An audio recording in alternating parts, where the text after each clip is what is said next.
반가워요. 여러분의 선배 어준규입니다. 자, 우리 9월달 모평이죠. 윤리와 사상 같이 한번 주요 문항 해설 들어가 보도록 하겠습니다. PPT를 여러분들 안 쓰고 이제 판서를 통해서 여러분들께 윤사 해설을 전달해 드려야 하는데 이렇게 이제 생각하다 보니까 약간 어색하긴 하지만 시험지를 여러분들 꼭 준비하셔가지고 같이 오답률 높았던 주요 문항들 한번 풀이를 진행해 보도록 하겠습니다. 자, 그러면은 우리 한번 들어가 보도록 할게요. 가보도록 하겠습니다. 자, 제일 먼저 여러분들 우리가 5번 문항 같이 한번 보도록 하겠습니다. 자, 5번 문항이죠. 읽어보겠습니다. 자, 품성적 덕은 단지 올바른 이성에 따른 품성일 뿐만 아니라 올바른 이성을 동반하는 품성이다. 이렇게 말하고 있어요. 자, 일단 품성적 덕이라는 표현에 동그라미 치시면 되겠고, 기본적으로 품성적 덕이라고 하는 표현이 나왔으니까 이 사상가가 아리스토텔레스겠구나 라고 우리가 생각을 할 수가 있겠습니다. 그래서 일단 제시문 주인을 찾는 거는 별로 어렵진 않을 것 같아요. 계속 가볼게요. 올바른 이성이란 다름 아닌 실천적 지혜다 이렇게 말하고 있습니다. 자, 기본적으로 이 품성적 덕이라고 하는 것은 실천적 지혜를 동반하는 것이다 이렇게 이야기하고 있는데, 자, 제시문에서 우리가 첫 번째 얻어가야 되는 포인트죠. 품덕은 뭘 동반한다? 품덕은 실천적 지혜를 동반한다 라는 것을 우리가 첫 번째 조금 알아갈 포인트로 잡을 수가 있겠습니다. 첫 번째 포인트 하나 알아가시면 되겠고요. 자, 세 번째 줄입니다. 소크라테스는 덕이 곧 이성이라고 말했지만 우리는 덕이 이성을 동반하는 것이라고 말한다 이렇게 이야기하고 있어요. 그러니까 이게 소크라테스가 말한 지덕복 합일에 대한 그런 아리스토텔레스의 입장이죠. 그러니까 이성이 있어서 우리가 덕이 있어야 된다. 다시 말하면은 이 덕을 우리가 실현하기 위해서 이성이 필요한 거는 맞다고 말할 수 있지만 덕 그 자체가 곧 이성, 즉 지와 덕이 아예 똑같은 것은 아니다라는 것을 지금 이야기를 하는 거죠. 그러니까 이게 제가 NG에서부터 굉장히 강조를 결국 했던 포인트지만 결국 우리가 실천적 지혜를 갖는다라고 하는 것은 어떤 거를 말하는 거예요? 이것에 대한 의지의 나약이 없죠.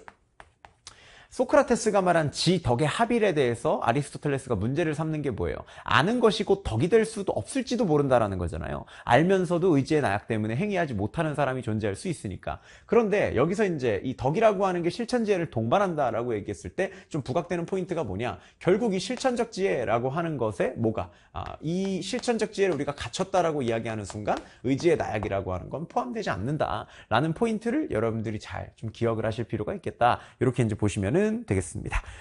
그래서 소크라테스는 그렇게 얘기했는데 우리는 그렇게 생각하지 않는다라고 이야기하고 있고요. 마지막 문장 중요하겠죠. 실천적 지혜 하나만 갖추게 되면 동시에 모든 품성적 덕을 가진 것이다. 이렇게 이제 이야기하고 있습니다. 결국 이 실천적 지혜가 있으면 뭐가 있다? 우리는 모든 품덕을 다 갖춘 것이나 마찬가지다 라고 표현하고 있어요. 왜? 실천적 지혜가 있으면 의지의 나약 없이 우리가 아는 바에 따라 행동을 하게 되고, 우리가 아는 바, 실천적 지혜를 통해 우리가 알게 되는 바가 뭐예요? 중용 아니겠습니까? 결국 그게 품덕이니까 결국 실천적 지혜가 있으면 우리는 덕 있게 유덕하게 행동하게 된다는 게 아리스토텔레스의 입장이죠. 어렵죠. 어려운 내용인데 제가 개념 때부터 굉장히 강조했던 내용이 있어요. 우리가 처음 개념을 공부할 때 이해할 때에는 이 지적인 덕이 품덕을 위해 필요한 하나의 필요 조건으로서 우리가 생각을 해야 된다라고 이제 말씀을 드렸는데, 사실은 이 품덕과 이 실천적 지혜 같은 지적인 덕이라고 하는 건 서로가 서로를 이 존재하기 위해서 기본적으로 필요로 하는 그런 관계다라는 어떤 서로 보완적인 관계다라고 하는 것도 여러분들이 반드시 좀 역설적이지만 기억을 해주셔야 된다. 라는 말씀을 드렸는데 그 내용이 이제 출제가 된 거라고 볼 수가 있겠죠. 자, 1번부터 선지 한번 보겠습니다. 1번 선지입니다. 모든 상황에서 감정적 반응을 최대한 절제하는 것이 좋냐? 이렇게 이제 물어보고 있는데, 자, 최대한으로 자제하는 것이 옳다? 당연히 여러분 그렇다고 볼 수는 없겠죠. 어떤 상황에서는 뭐 감정이라고 하는 게 적절한 정도라는 게 존재하는 거기 때문에 무조건적으로 자제하는 게 여러분들 좋다 이렇게 말하기는 어렵습니다. 중용이 필요한 것이고요. 2번입니다. 품덕이 있는 곳이라면 실천적 지혜도 있고 그 역도 성립한다 이렇게 이야기하고 있는데, 요 제시문의 요지가 결국 이 2번 선지를 여러분들한테 이제 설명을 해주고 싶은 그런 부분이죠. 이제까지 아주 오랜 시간 동안 이 지혜, 지적인 덕이 있어야 품덕도 있는 거야 라고 하는 포인트를 이제 우리가 많이 이제 설명을 해 왔기 때문에 실천적 지혜가 있다 그래서 무조건 품덕이 생기는 거냐, 이거에 대해서 아닌 것처럼 공부하는 친구들이 있었을 수 있어서 그 부분을 제시문으로 조금 더 명확하게 알려주고 그걸 토대로 이제 이렇게 2번 선지를 정답으로 낸 거다 이렇게 볼 수 있겠습니다. 품덕이 있는 곳이라면 지혜라면 실천적 지혜도 있다라고 말할 수 있겠고, 실천적 지혜가 있다면 결국 품덕도 있다라고 이야기할 수 있는 이런 관계가 성립한다는 걸 보여주고 있는 문항이죠. 그래서 구평이니까 이런 부분들이 이제 조금 낯설게 제시문을 통해서 이제 나왔는데, 이제는 우리가 앞으로 만나게 될 시험에서 어떤 거, 이 지적인 덕과 품성적 덕이라고 하는 것의 기본적인 관계가 무조건 일방향적인 관계, 지덕을 얻고 나서 무조건 품덕을 얻어야 돼, 이런 관계보다도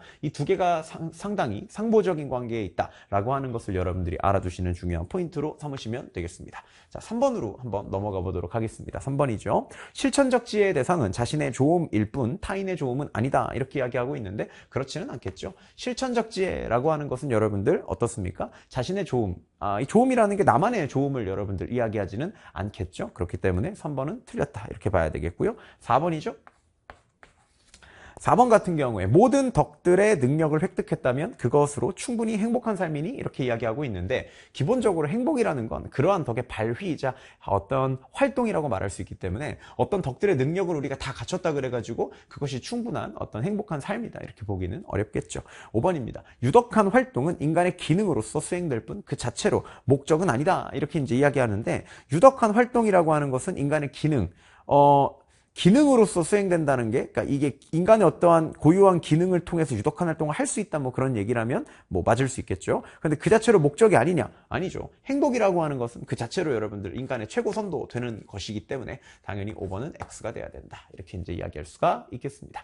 여기까지 해서 우리가 5번 아리스토텔레스 문항에 대해서 이야기를 좀 해봤다, 이렇게 보실 수가 있겠고요. 우리는 다음 문항으로 한번 넘어가서 우리 6번 문항 한번 들어가 보도록 하겠습니다.